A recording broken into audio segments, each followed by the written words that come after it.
Assalamualaikum warahmatullahi wabarakatuh. Saya Hasif, host bagi podcast Bangi Vibes siri kedua pada hari ini. Bersama saya panel jemputan kita iaitu saudari Adibah binti Rozain. Assalamualaikum. Waalaikumsalam warahmatullahi.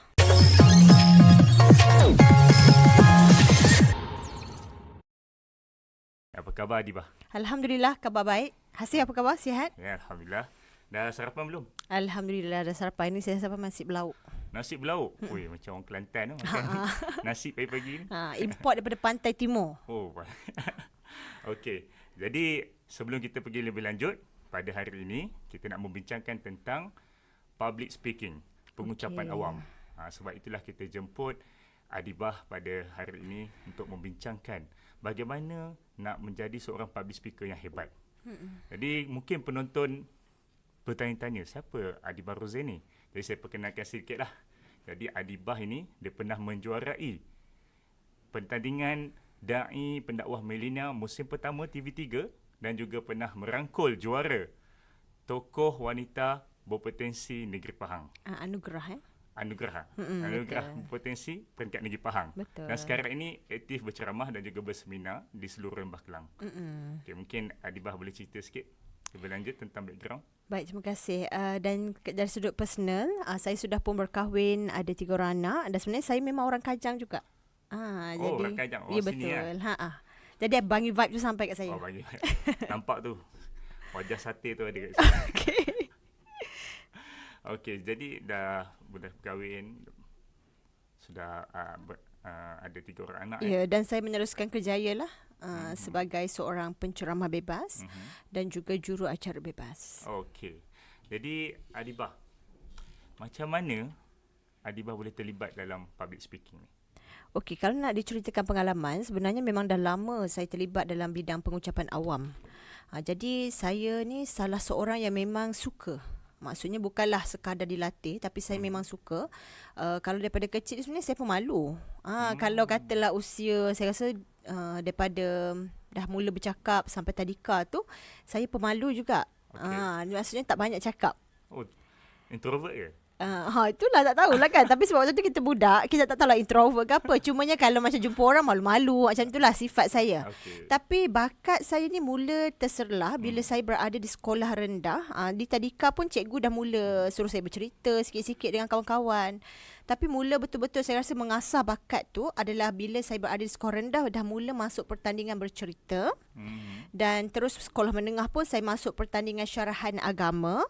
Dan bila universiti itu fasa saya masuk dalam rancangan tadilah yang Da'i Pendakwah Milenial TV3 dan saya jadi juara. Maka selepas tu saya terus mengorak langkah menjadi seorang penceramah. Jadi langkah tu memang saya rasa daripada sekolah rendah lagi dah mula bakat saya tu diasah sampailah ke sekolah menengah universiti dan sekarang kerjaya saya juga dalam bidang pengucapan awam. Siapa yang memula kesan potensi yang ada dekat Adibah ni? Adakah dapat galakan daripada mak ayah sendiri? Mak ayah tu memang, tapi yang pertandingan tu sebenarnya cikgu. Jadi cikgu, ya, cikgu sekolah rendah. Sekolah rendah. Ya, cikgu di sekolah rendah. Adalah ustazah dan guru yang saya rasa kalau saya sebut nama mungkin ramai jugalah, ada beberapa orang. Dan bila di sekolah menengah, seingat saya daripada tingkatan 1 sampai tingkatan 3 saya diam dulu. Maksudnya, yelah, sekolah menengah kita baru nak adapt dengan situasi semua kan. Sampai ada seorang ustaz ni saya paling ingat. Sebab waktu tu tak ada orang pun yang tahu saya boleh bercakap, masuk tandingan bercerita kan. Yelah, sebab bila sekolah menengah ni ramai lagi budak-budak lain yang boleh kan. Jadi ada seorang ustaz ni, Ustaz Hairul. Dia Ustaz Hairul Amizam, dia nampak saya boleh bercakap. Jadi beliau suruh saya masuk pertandingan syarahan agama. So itu tingkatan 3, tingkatan 4, tingkatan 5. Dan sampai pencapaian tertinggi waktu sekolah menengah adalah Johan Syarahan Agama peringkat Negeri Pahang. Saya orang Pahang. Memang orang hebat Tak ada, bukanlah nak kata hebat. Darah mak kilau Darah mak kilau bukanlah nak kata hebat, cuma nak cerita jalannya tu cantik. Memang bila saya tahu saya suka berucap, saya boleh berucap, saya terus mengasah bakat tersebut. Maksudnya daripada sekolah rendah lagi sudah di-groom oleh cikgu-cikgu? Ya, betul.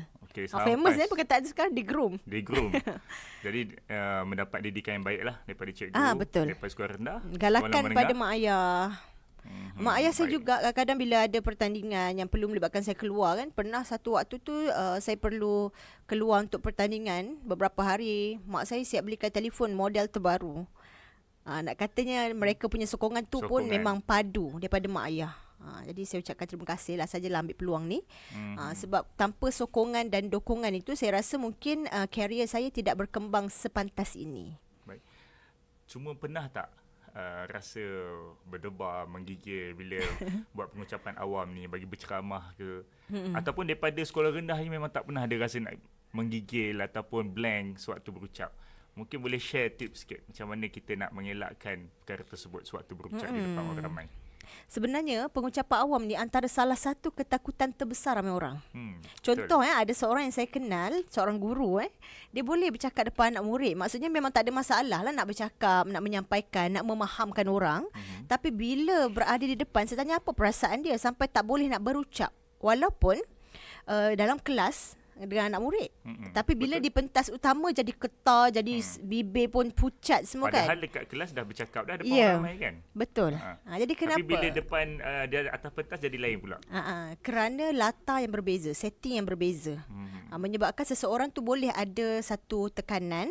Membawa kepada rasa macam-macam lah. Dia rasa berdebar, menyebabkan dia overthink kan, terlebih fikir kan. Jadi benda tu semua boleh menyebabkan kita adrenaline rush lah kita panggil kan. Berdebar-debar dan rasa takut tak boleh buat yang terbaik. Waktu itulah kita akan mula rasa badan kita seram sejuk, peluh kat dahi. Itu antara tanda lah. Saya juga pernah alami situasi tu. Tapi pernah? Di sekolah rendah dan awal sekolah menengah. Sebab ingat saya cerita tadi, saya ada cuti macam form 1, form 2, form 3 saya belum mula lagi. Hujung form 3 baru saya start kan. Jadi bila nak start balik, setelah lama saya tak bercerita depan orang, berceramah, bersyarah tu, saya rasa apa yang berlaku, kaki saya menggeletar. Jadi at least saya punya badan boleh kontrol lagi lah. Suara boleh kontrol lagi. Tapi kaki menggeletar. Kaki menggeletar. Kaki geletar, tak boleh nak stop. Tapi mujurlah perempuan pakai kain. Kan, jadi tak adalah juri nampak. Cuma saya nak kata dekat sini, benda yang kita dah biasa buat pun, penceramah boleh yang sudah biasa berceramah pun, boleh berdebar, boleh menggeletar juga. Tetapi yang membezakan adalah bagaimana cara kita mengawal debaran tersebut. Jadi bila tak terkawal, badan kita akan efek, akan terkesan. Itu yang jadi getaran tangan, kaki semua kan. Jadi saya, kalau nak cakap, saya memang ada perasaan gementar. Tetapi saya rasa saya boleh mengawalnya. Dan perasaan gementar tu saya kenal pasti dia akan datang bila berada di latar yang berbeza. Contohnya kalau saya dah biasa beri ceramah, kalau penceramah bebas secara duduk kan, depan jemaah di surau, satu setting tempat yang berbeza. Tapi bila pergi atas pentas, misal kata kan, atas pentas utama, duduk depan orang, tengok orang semua pandang kita, mungkin saya berdebar juga. Tapi disebabkan saya sudah menerima banyak latihan di sekolah rendah, sekolah menengah, masuk ke dalam TV, siaran langsung yang ditayangkan di televisyen. Semua tu adalah pengalaman. Yang menyebabkan saya boleh mengawal debaran. Jadi bila cakap pasal berdebar ni, saya rasa pengucap awam memang akan rasa berdebar. Tapi bagaimana kita nak kontrol rasa debar tu? Betul. Bagaimana nak kawal, dan kebiasaan akan membuatkan kita dapat, kita kata, mengurangkan debaran tu, dalam lama akan hilang. Dah come biasa. With experience lah. Betul. It comes with experience. So nak tak nak, kalau siapa yang nak start untuk berucap di depan orang ramai ni, nak tak nak dia mesti kena melalui fasa tersebut. Brilliant. Jangan rasa takut. Kita kena hadapi benda tu. Betul. Sebab kalau kata, saya berdebar lah, saya nak tunggu saya hilang berdebar baru saya boleh berhadapan. Tak ada. You takkan terbiasa dengan situasi tu. So macam saya kata tadi, sebenarnya saya ni barulah kali ketiga rasanya podcast kan. Jadi sebelum podcast ni pun saya ada rasa macam sedikit lintasan debaran. Rasa kecut hati. Tapi sikit lah. Saya lagi banyak. Ya sikit lah. Maksudnya padahal saya dah biasa berceramah depan orang. Podcast ni saya berhadapan dengan moderator saja kan. Host. Jadi sepatutnya tak berdebar. Tapi kenapa? Tempat yang berbeza, dengan program berbeza, konteks yang berbeza. Tapi bagaimana kita mengawal. Bila start ni, okey dah lah. So kalau ada experience tu, kita nak normalize with the current situation tu lagi cepat lah. Betul. Jadi kita boleh adaptasi dengan terus. lebih cepat. Kalau contoh, saya bagi contoh kalau ceramah di masjid, kadang-kadang tu kalau kita tengok jemaah ni dia jauh. Ya, betul. Ada gap. Jadi mungkin dari sudut adibah sendiri masuk berceramah tu, macam mana nak control the situation, macam nak dapatkan mood berceramah, sebab orang jauh kadang duduk kat tiang, duduk kat dinding. Betul. Mungkin adibah boleh kongsikan sikit. Okey, saya ni adalah salah seorang penceramah bertauliah lah di negeri Selangor. Jadi memang biasa menyampaikan ceramah di masjid dan surau. Saya rasa saya tak pernah lagi tengok podcast tanya ustaz-ustazah tentang pengalaman ceramah kan. Jadi saya nak share sikit lah. Mungkin ada tapi mungkin saya tak tahu. Cuma saya nak share. Saya tanya tu sebab saya tengok, saya lihat kadang ada penceramah kita di surau. Okey. Dia mungkin hilang fokus ataupun tak dapat mengawal situasi yang baik bila mana jemaah ni jauh kan. Jadi nak tanyalah, share tips daripada adibah sendiri. Okey, tak dinafikan bila kita berceramah atau berucap depan orang, dalam konteks ni saya kata ceramah je lah ya. Memang keadaan audience tu sangat membantu, kita kata mempengaruhi lah. Tapi sebagai penceramah berpengalaman, sepatutnya kita boleh menghadapi dengan baik. Contohnya kalau audience duduk jauh-jauh ataupun tengah-tengah kita ceramah tu Hasif, dia menguap ke kan, ataupun ada yang terlelap. Bayangkan kalau ramai-ramai macam tu, apa perasaan ataupun kita punya motivasi akan menurun. Tapi sebagai penceramah itu antara cabaran dia. Jadi penonton, feedback penonton, cara penonton mendengar kita itu penting. Tetapi semangat kita lagi penting. Cara kita mengawal keadaan lagi penting. Sebab betul penceramah perlu pastikan ceramah dia menarik. Tapi itu bergantung juga. Sebab kadang-kadang memang ada pendengar yang memang mungkin keletihan. Kan kadang orang balik kerja, pergi ceramah maghrib lah misal kata kalau ustaz kan. Dah letih. Jadi macam mana ustaz tu masih lagi nak bersemangat. Okey. Sebenarnya sebagai penceramah, ini saya nak kupas nanti. Tapi saya sebutkan sikit dulu. Mesej kita adalah benda paling pokok dalam satu ceramah. Maksudnya bagaimanapun audience, yang penting kita sampaikan mesej kita dengan baik. Jadi kita kena kawal kita punya perspektif, kena kawal diri kita supaya tidak terkesan dengan keadaan penonton. Satu lagi yang menarik, kadang-kadang bila ceramah di sekolah. Ya, saya pun nak tanya soalan yang sama. Sebab saya tahu pendengar kita ni mungkin ada di kalangan cikgu yang dah biasa buat kursus motivasi. Ya, betul. Nak handle pelajar sekolah rendah ni, terutamanya sekolah rendah ni memang mencabar. 100-200 murid. Betul. Ada yang perangai macam-macam. Macam mana dalam keadaan yang sangat kritikal ni, adibah mampu untuk memberi pengucapan awam yang baik kepada pelajar sekolah. Okey, bila sebut buat pelajar sekolah ni pula, ada juga jenis pelajar yang dia suka menyahut apa yang kita baru nak cakap. Yalah, pelajar memang pandai lah kan. Kadang ada yang kita nak sampaikan tu dia dah tahu kan. Jadi kadang ada yang menyahut, especially darjah 1, darjah 2 kan yang baru ni. Jadi saya banyak kali interrupt lah. Banyak interrupt lah kan. Jadi banyak mencelah macam mana saya nak menghadapinya. Sebab itu kita kena ada kekuatan mental. Macam saya katakan tadi, pentingkan mesej kita. Selain daripada teknik-teknik berceramah pada budak lain, pada orang besar lain. Kena ada banyak games ke macam mana? Ataupun teka-teki ke itu salah satu selingan. Itu salah satu selingan yang bagus. Tapi nak kata ni bagaimana menghadapi gangguan tadi kan? Bagaimana kita nak hadapi gangguan tu. Jadi bagi saya, macam kita fokus tadi, mesej itu penting. Sebab walaupun nak menarik minat tu satu hal, tapi nak menghadapi, saya nak kata gangguan ke? Gangguan lah boleh sebut gangguan ketika berceramah tu satu hal yang lain. Betul tak? Kiranya bila kita tengah berceramah, tiba ada pelajar yang mungkin baring. Tak kisahlah kita buat cerita macam mana. Tadi, mungkin kita boleh buat selingan tu sebab kita nak, sebab attention span budak-budak ni mungkin sangat sedikit. Mungkin 5-10 minit je. Lepas tu kalau kita berterusan berceramah dalam 15-20 minit, diorang dah tak boleh fokus dah. Jadi kita kena ada selingan, buat game ke, buat quiz ke, supaya diorang rasa energetik balik. Ataupun boleh fokus balik apa yang disampaikan. Macam mana? Mungkin ada komen daripada saya tak tahu, itu saya punya pandangan lah kan. Betul. Sebenarnya memang kau cakap pada teknik, memang itulah antaranya. Macam saya kata tadi, berceramah orang dewasa lain teknik dia. Kalau budak-budak ni memang kita kena ada cerita, storytelling. Okay. Kemudian kalau kata ceramah sejam tu, kita perlu berhenti beberapa kali untuk bagi mereka bergerak sikit. Bukanlah berlari. Kalau berlari memang tak terkawal. Contohnya tepuk-tepuk ataupun sorakan. Itu antara tips lah. Tapi macam mana dengan budak yang gangguan tadi kan? Gangguan tadi memang mental kita kena bersedia.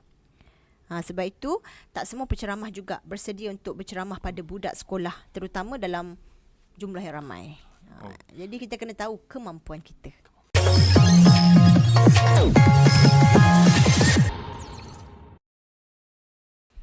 So, okay. Bagi Adibah lah kan, kalau ucapan awam ni, apakah kriteria yang boleh kita katakan, okay, ini adalah ucapan yang baik daripada seorang public speaker? Mungkin ada kriteria tertentu yang Adibah rasa sesuai untuk dikongsi bersama dengan pendengar pada hari ini. Okey. Baik, yang pertama, ucapan yang baik mesti ada mesej yang jelas. Okay. Sebab tu penceramah perlu tahu apa yang dia nak sampaikan. Saya suka petik kata-kata ayah saya. Ayah saya sebenarnya cikgu sekolah rendah saya dulu. Guru bahasa Inggeris. So, saya ingat ayat tu tak tahulah kenapa. Dia memang sangat terpahat di minda saya. Dia kata, kalau kamu balik, kan ada subjek English kan. Kalau kamu balik dapat bawa satu ilmu ni pun, saya dah rasa puas hati sangat dah hari ni. Okay. Maksudnya kita mesti pastikan apa mesej yang kita nak sampaikan supaya kehadiran penonton ataupun pendengar tu bermakna. Dari sudut penerimaan mereka tak boleh kawal, betul tak? Tapi dari sudut pemberian kita boleh kawal. Jadi penceramah mesti ada satu mesej yang jelas. Apakah mesej yang kita nak? Kalau dalam pembelajaran, kita panggil learning outcomes. Objektif pembelajaran kan. Jadi penceramah perlu ada benda tu. Barulah ceramah dia akan bagus. Mesej yang jelas.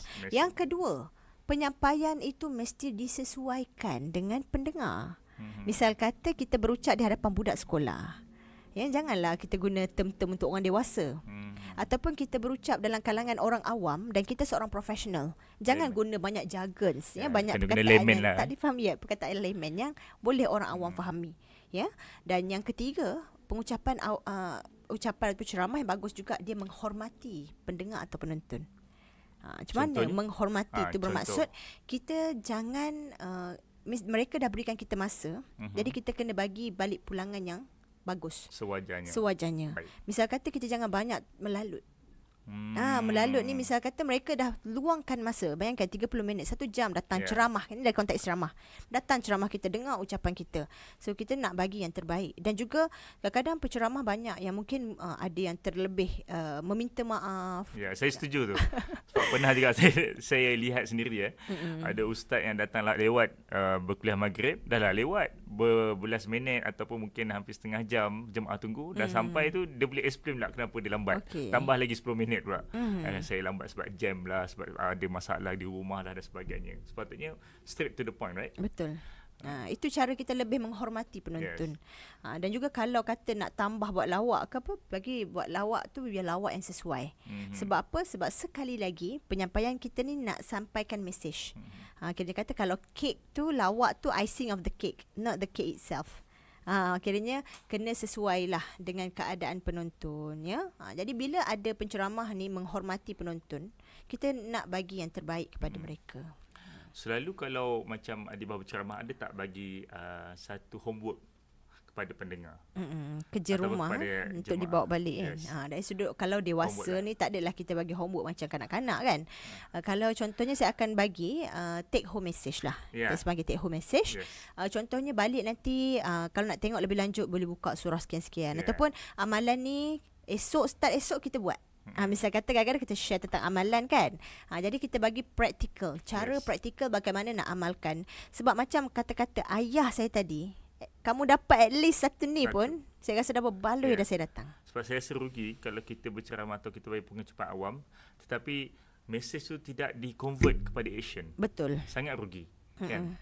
Jadi penceramah ni ataupun public speaker ni, dia kena menggunakan ruang masa yang ada tu untuk mempengaruhi audiens dia untuk berubah kepada yang lebih positif atau yang kepada ke arah yang lebih baik. Betul.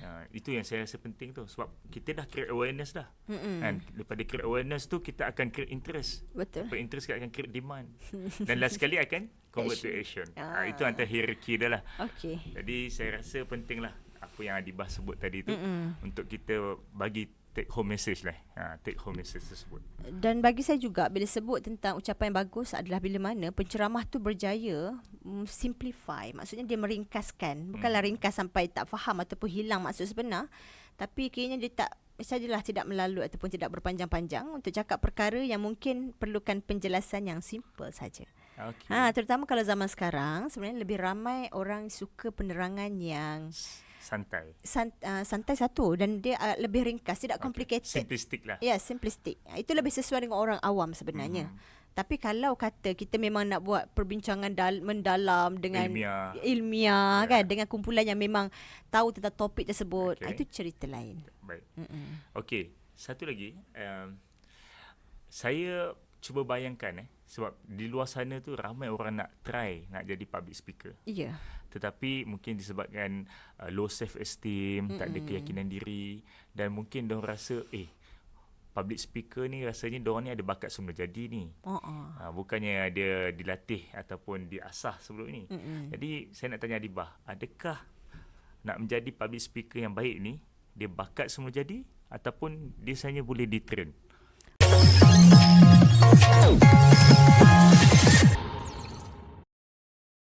Okey. Menjadi seorang pengucap awam ni, public speaker ni kan, sebenarnya satu, bakat itu bonus. Tetapi dia boleh dicapai dengan latihan kalaupun kita belum bermula dengan bakat yang menonjol. Kalau tak ada bakat langsung lah. Ya, maksudnya tak tahu, tapi dia boleh dilatih. Boleh dilatih. Kenapa? Orang yang ada bakat sekalipun, dia mungkin boleh bercakap. Tetapi adakah percakapan itu boleh mempengaruhi? Yes. Macam saya sebutkan tadi. Kena tahu teknik juga. Ya, teknik. Kriteria yang penting ketika berucap. Dan ada orang mungkin dia boleh ada bakat ni, orang kata sembang kedai kopi lah. Kan? Sembang berdegar-degar kan. Tapi mungkin bila dia sembang tu hanya cerita-cerita tentang orang. Jadi memang boleh bercakap, memang confident dalam bercakap. Tapi kalau tidak diasah dengan baik, tidak diberlatih, mungkin tidak dapat menyampaikan mesej dengan baik. Jadi apa objektif pengucapan awam sebenarnya? Untuk menyampaikan mesej. Dan mesej yang betul kan. Jadi bagi saya dua-duanya adalah boleh jadi pengucap awam yang baik. Ya, orang yang berbakat dia ada bonus, tapi orang yang mungkin nampak seperti tidak berbakat, dia masih boleh dilatih untuk menjadi orang yang pandai bercakap dan berucap di hadapan awam.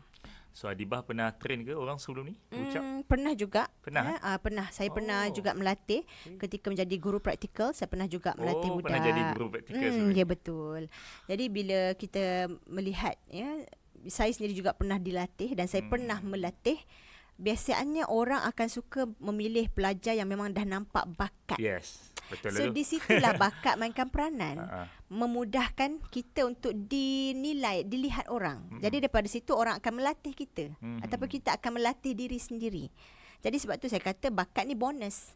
Dia memudahkan laluan. Tapi tak bermaksud orang yang kita tak nampak lagi bakat dia tidak boleh dilatih untuk menjadi public speaker yang bagus. Saya pun ingat masa saya sekolah menengah dulu, pernah teacher saya suruh saya bercerita dalam bahasa Inggeris tau. Saya dah tak berapa minat bahasa Inggeris masa tu. Berani awak tak minat bahasa Inggeris ya?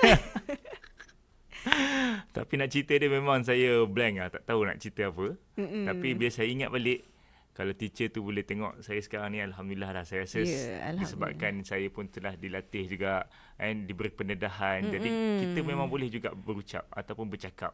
Kalau dulu memang tak nak. Kalau nak berucap depan ni memang saya lari. Okey, macam mana? Saya nak tanya. Saya pula jadi host. Macam mana Hasif sendiri boleh bercakap ni? Boleh yakin cakap? Sebab saya terpaksa bercakap. Sebab jawatan saya lah. Pertama, sewaktu saya jadi Presiden IMECI, Mechanical Club di UiTM dulu, Kuantan Power. Saya dipilih sebagai Presiden. Jadi dah jadi Presiden. Memang kena berucap lah. Saya ingat lagi waktu mesyuarat agung tu, masa saya dipilih tu memang saya tak boleh berucap. Saya berucap tak apa-apa dah. Maksudnya bukan macam sekarang? Bukan lah. Kalau boleh katakan daripada skala 1 sehingga 10 tu, saya rasa dulu mungkin saya 1, sekarang ni mungkin dah 7 lah. Lebih kurang macam tu. Dan sekarang ni pun saya pun terlibat aktif dalam beberapa persatuan dan NGO. Memang nak tak nak kita tak lari daripada berucap di depan orang ramai. Jadi saya setujulah dengan apa yang Adibah sebut tadi tu. Memang dia boleh di-train lah. Kan? Betul. Cuma saja nak tanyalah, sepanjang menjadi public speaker ni, ada tak share sikit lah pengalaman pahit sepanjang menjadi pengucap awam ni? Ada?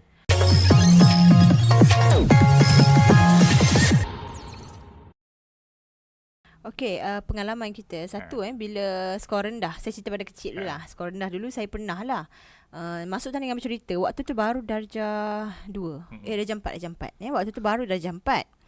Lepas tu sebelum sampai giliran saya tu, tengah ada peserta lain, tiba-tiba nak sampai giliran saya tu berehat. Kami berehat dulu. Okay. Ada recess. Lepas tu waktu tu saya memang berdebar, saya punya tangan kaki semua sejuk kan. Sebab lepas rehat tu giliran saya. Tapi bila je rehat tu, saya pergi rehat, lepas tu jatuh longkang. Allah. Habis bawah lutut tu lebam. Lepas tu habis panas badan. Dan saya dapat bercerita dengan lancar. Maksudnya lepas daripada jatuh longkang tu, hilang semua berdebar. Sebab dan sakit-sakit tu. ya. Sebab waktu kita tengah berdebar tu, kita sejuk tangan semua kan. Betul. Lepas tu bila jatuh longkang tu, ada pula orang kat belakang yang masuk pertandingan bercerita juga. Allah. Jadi malu tu menyebabkan saya muka saya merah dengan panas tu. Lepas tu boleh bercerita dengan lancar. Sebabkan perubahan pada fisiologi tu. Itu antara cerita yang lawak lah.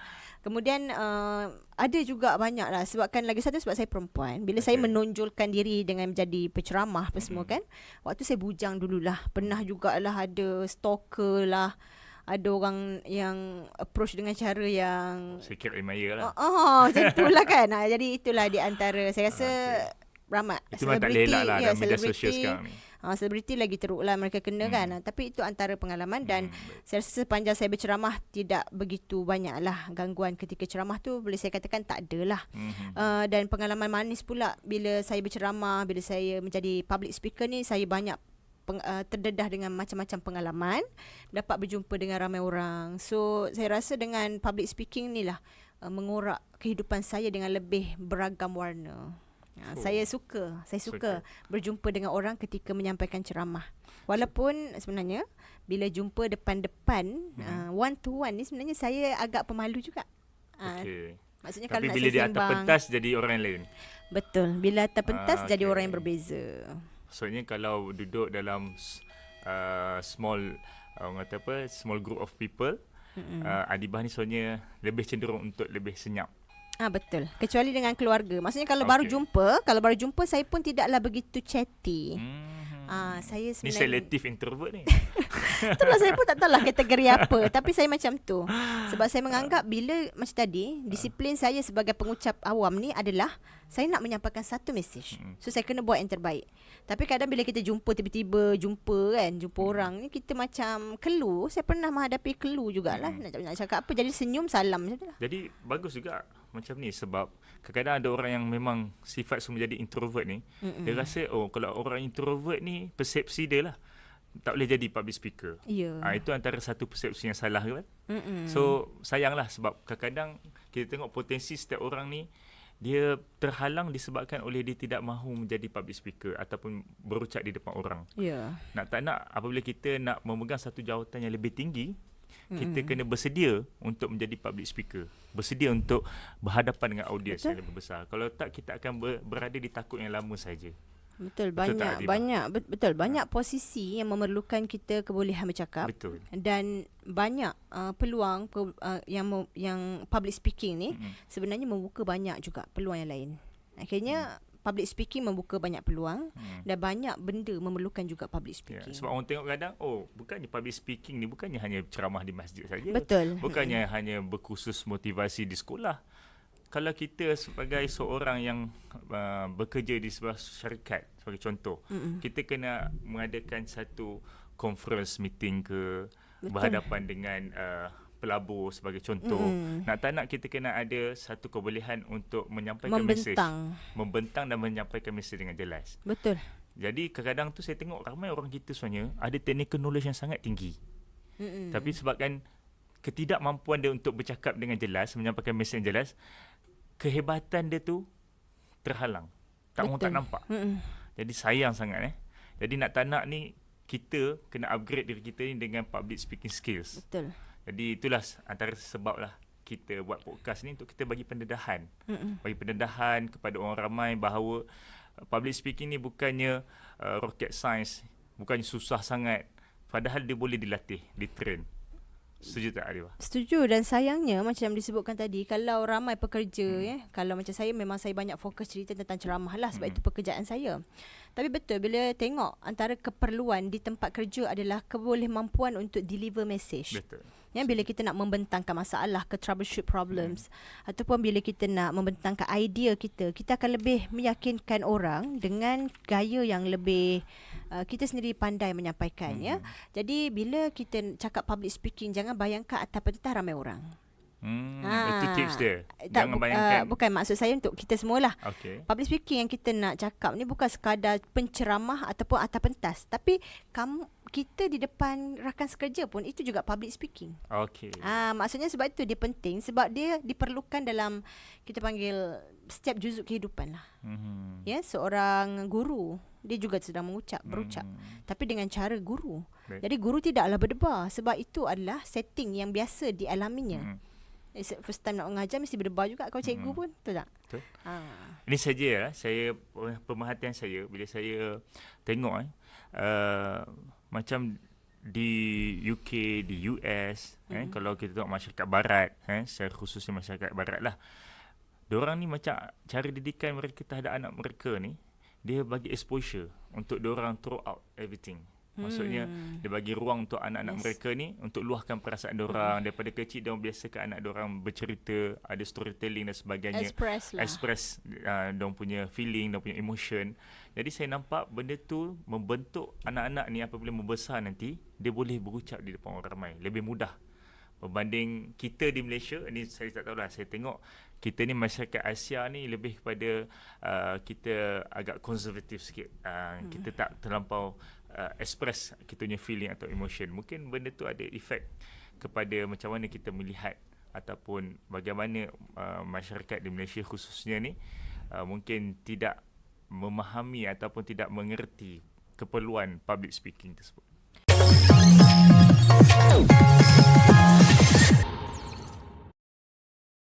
Betul, sebenarnya kebolehmampuan untuk menyampaikan mesej ni termasuklah menyampaikan perasaan kita, menyampaikan pendapat kita, pandangan kan. Dan itu sangat membantu untuk interaksi kita dengan manusia lain.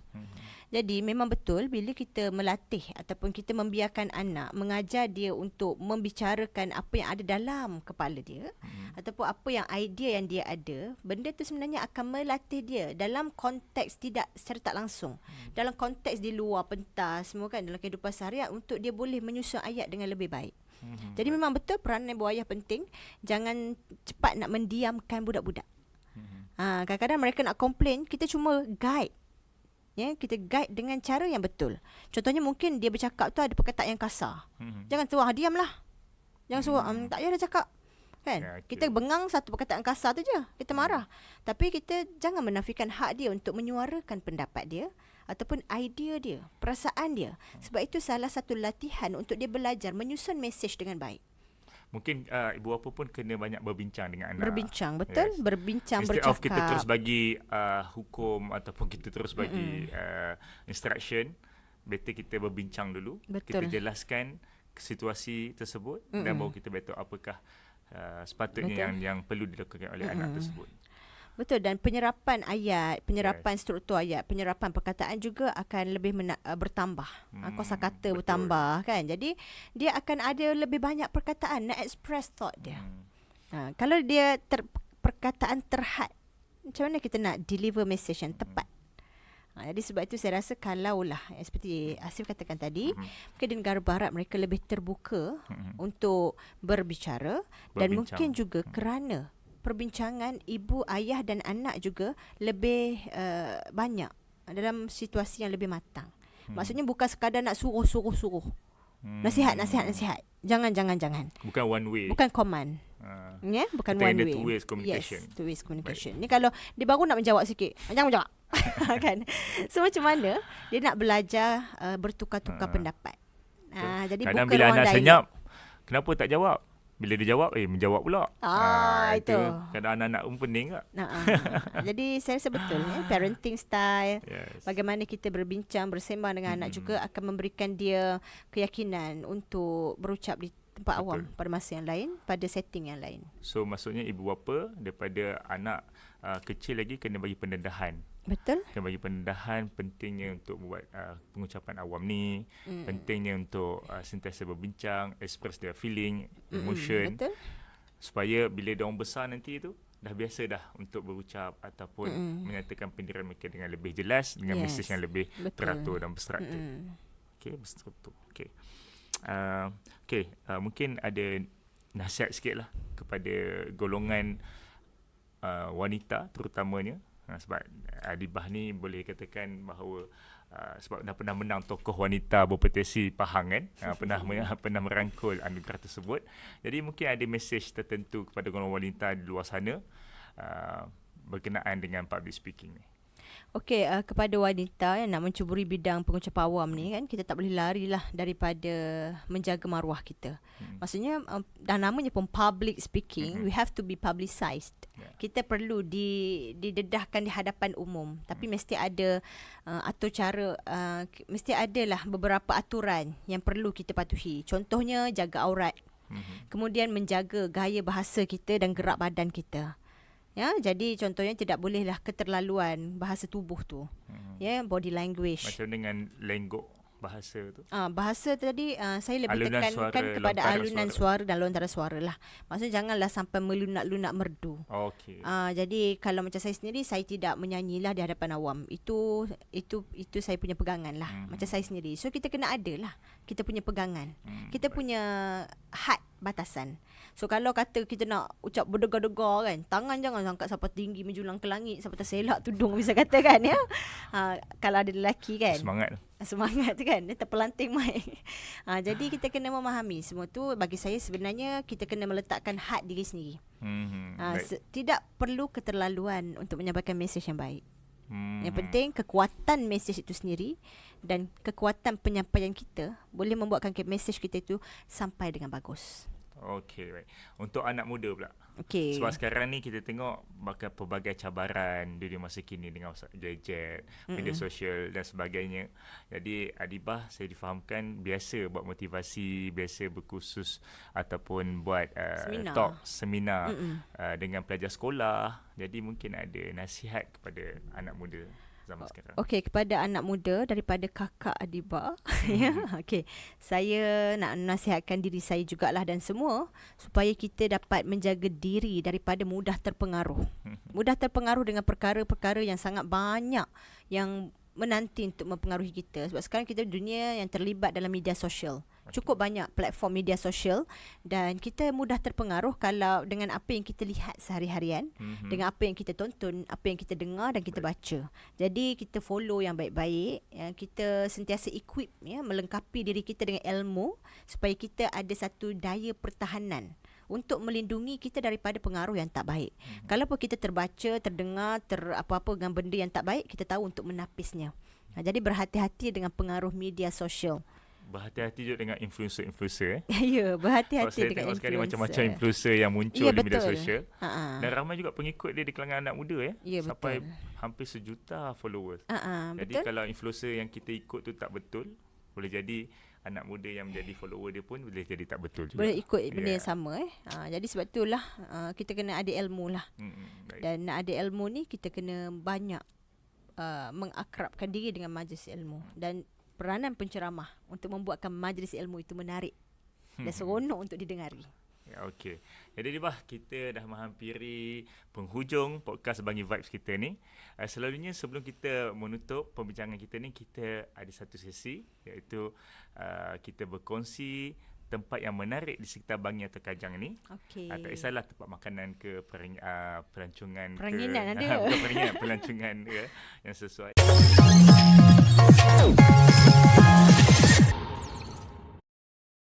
Jadi kalau Adibah sendirilah, ada tak tempat yang suka suka untuk Adibah promote kepada orang luar sana tu? Tempat lepak ke, tempat minum kopi ke? Ada? Okey, kalau di area Kajang, sebab saya orang Kajang kan, jadi saya suka lepak di Coffee Lane. Coffee Lane Coffee mana? Lane dekat Prima Sarjana. Ya, betul. Dekat Prima Sarjana, dia kedai dia nama Coffee Lane. Kalau nak cari KOFFIE. Jarak LANE. Ini bukan berbayar, bukan sponsor dia. Tidak, saya cuma memang kalau sedap, kata sedap dan pengunjung tetap dekat situ. Dia punya vibe pun best. Cantik. Jadi saya nak ajak lah ramai-ramai ke situ. Dia Tapi tak ada sate. Tak ada sate. Dia, apa menu dia? Ada coffee, for coffee lovers. Dia memang ada brew coffee. Lepas tu dia ada makanan Melayu pun ada. Asian taste ada. Lepas tu ada makanan barat. Dia punya spaghetti aglio olio is chef's kiss. Top notch. Top notch. Okey, Adibah. Terima kasih banyak. Okey. Jadi, sekian saja podcast Bahangi Vibes kita pada siri kedua kali ini. Terima kasih banyak saya ucapkan kepada Adibah kerana sudi tampil sebagai panel jemputan kita. InsyaAllah kita akan jumpa next episode 3 podcast Bahangi Vibes di masa yang akan datang. Okey, Assalamualaikum warahmatullahi wabarakatuh. Waalaikumsalam warahmatullahi.